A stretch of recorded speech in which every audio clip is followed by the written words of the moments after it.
প্রিয় BA, BSc এবং বিকমের first সেমিস্টারের ছাত্রছাত্রীরা, তোমরা যারা 2024-এর শিক্ষাবর্ষে নতুন কলেজে ভর্তি হয়েছো, তোমাদের জন্য আজকের এই ভিডিওটি অত্যন্ত গুরুত্বপূর্ণ। কারণ আজকের এই ভিডিওতে আমি তোমাদের যে সাবজেক্ট নিয়ে আলোচনা করব সেটি তোমরা থাম্বনেলেই বুঝতে পেরেছো দেখে।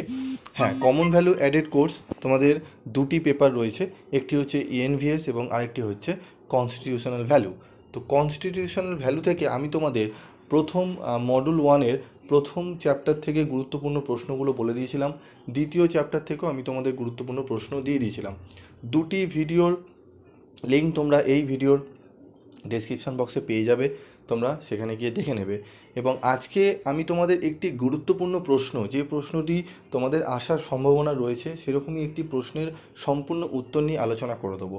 তো ভিডিওটি প্রথম থেকে শেষ পর্যন্ত মনোযোগ সহকারে শুনবে এবং এরকমই উত্তরের পিডিএফ সহ উত্তর তোমরা যদি নিতে চাও তাহলে অবশ্যই তোমরা চ্যানেলের সাথে থাকবে এবং আমার সাথে যোগাযোগ যদি করতে চাও তাহলে 7278981430 এই নাম্বারে যোগাযোগ করবে। এবং তোমাদের বিভিন্ন সাবজেক্টের স্টাডি মেটেরিয়াল তোমরা পেয়ে যাবে। তোমাদের গুরুত্বপূর্ণ স্টাডি মেটেরিয়াল তোমরা কিন্তু সংগ্রহ করে নিতে পারবে। প্রত্যেকটা সাবজেক্টেরই স্টাডি মেটেরিয়াল রয়েছে, যেগুলো অন্যান্য জায়গা থেকে অনেকটাই রিজনেবল প্রাইসে রয়েছে। তো দেখো, আমি যে প্রশ্নটি আলোচনা করব আজকে সেটি হচ্ছে ভারতীয় সংবিধানের 11টি মৌলিক। তো দেখো, ভারতীয় সংবিধানে আমরা যে 11টি মৌলিক কর্তব্য রয়েছে, সেই মৌলিক কর্তব্যগুলো কী কী, এই প্রশ্নটি কিন্তু তোমাদের দেয়। খুবই গুরুত্বপূর্ণ প্রশ্ন এবং আমাদের জানাও দরকার। তো দেখো, কর্তব্য ব্যতীত যে কোনো নাগরিকদের অধিকার ভোগ সম্ভব নয়। সেই উপলব্ধি থেকে স্মরণ সিং কমিটির প্রতিবেদনের ভিত্তিতে 1976 সালে 42তম সংবিধান সংশোধনের মাধ্যমে সংবিধানের চতুর্থ অংশে 4A নামক একটি নতুন অংশে নাগরিকের মৌলিক কর্তব্যগুলিকে সংযোজন করা হয়।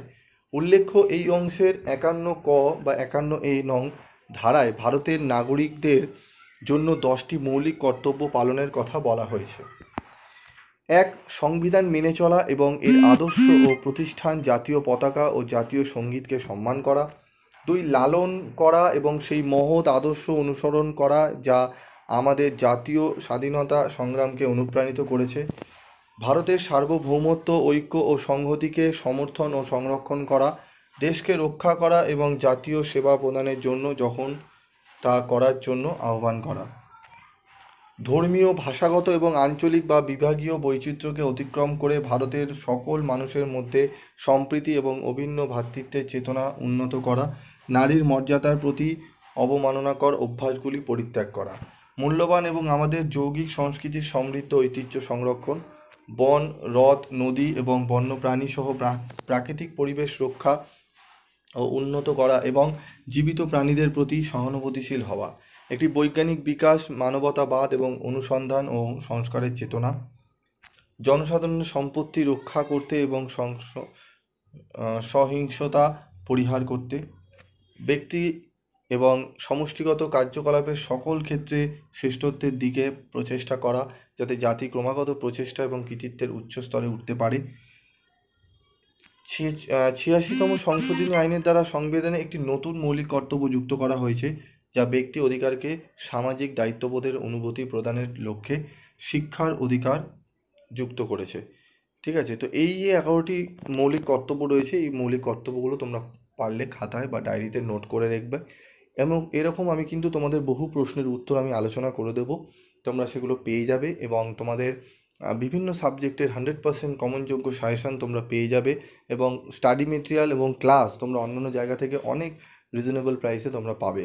ঠিক আছে, তাই তোমাদের বলবো, যারা তোমরা চ্যানেলে নতুন, যারা চ্যানেলটি নতুন দেখছো, তারা অবশ্যই চ্যানেলটি সাবস্ক্রাইব করে পাশে থাকা বেল আইকনে ক্লিক করে রেখে দেবে, যাতে যখনই আমি তোমাদের জন্য ভিডিও বানাবো তার নোটিফিকেশন তোমরা সহজেই পেয়ে যাবে। আজকের মতো ভিডিওটি শেষ করছি, দেখা হচ্ছে পরবর্তী ভিডিওতে। সকলে ভালো থেকো, সুস্থ থেকো।